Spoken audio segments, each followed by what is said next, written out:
Now, upon showing that A lies on the circumference of the circle, where we did the substitution of 3 and y is equals to -1 into this equation to show that it's equals to 5, then we went ahead, we worked out the coordinate of B.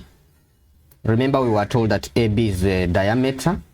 We know A coordinates, we know the coordinates of the center, which we could read from here, because this -4 it will be 4 and this +3 to be -3. So the coordinate of the center is C4, -3.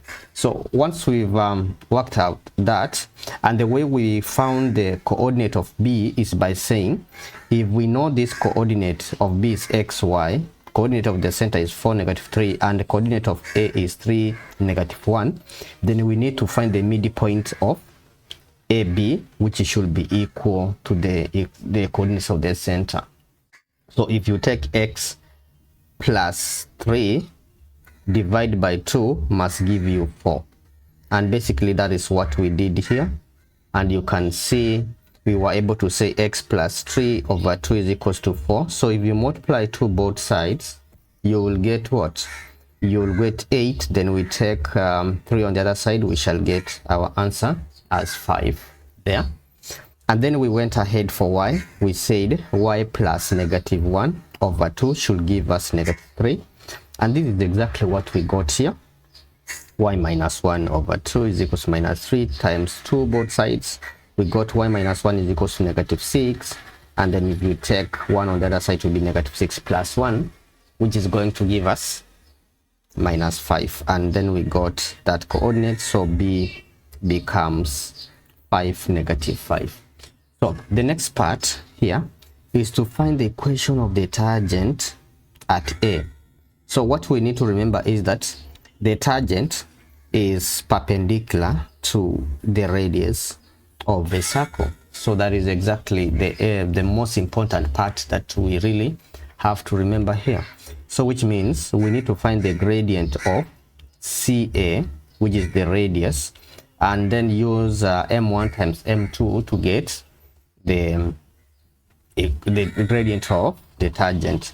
So we can say, to find the gradient of CA, we can say change in y over change in x, and that is going to be y2. We can say let this be y2 and x2, this be y1 and x1. So this is going to be equals to, if we want to substitute that, we can say this is going to be equals to what? -1 minus -3 divided by 3 minus 4. So if you work out this, you can see this is minus will be positive, so it will be 3 minus 1, which is going to translate to 2. 3 minus 4, which is 3 minus 4, it will be -1. So which means the gradient is -2. So, but we know when two lines are perpendicular, it means that we can be able to say M1 times M2 is equals to -1. So in that way, we can say this is -2 times M2 is equals to -1. So which means that for us to, the gradient of the tangent M2 can be equals to 1/2. So that you can be able to say -2 times 1/2 will give us -1. Now we have the equation of what? We have the gradient, isn't it? We have the gradient of the tangent. Well, now what we need is the equation of the circle.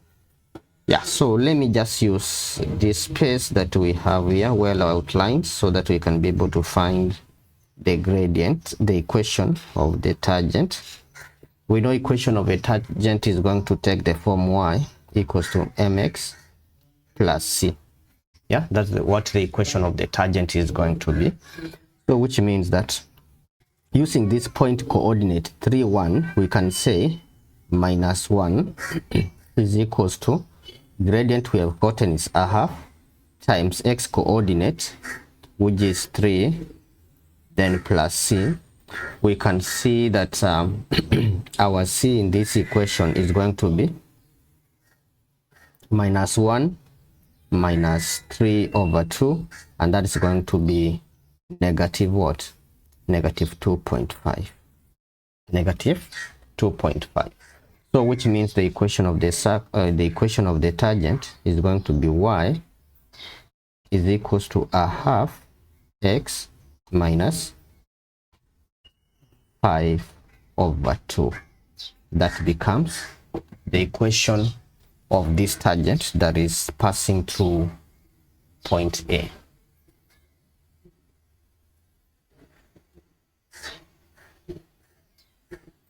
If you are new to Proflan YouTube channel, consider subscribing so that anytime I'm going to upload a tutorial, you'll be notified. And also, if you have not joined our Patreon page, kindly join so that whenever I'll be uploading this document that you can be able to see here, I'll scan it and just put it in the Patreon page so that you can be able to download it and get to understand and follow through exactly what I've taken you through. See you in the next tutorial.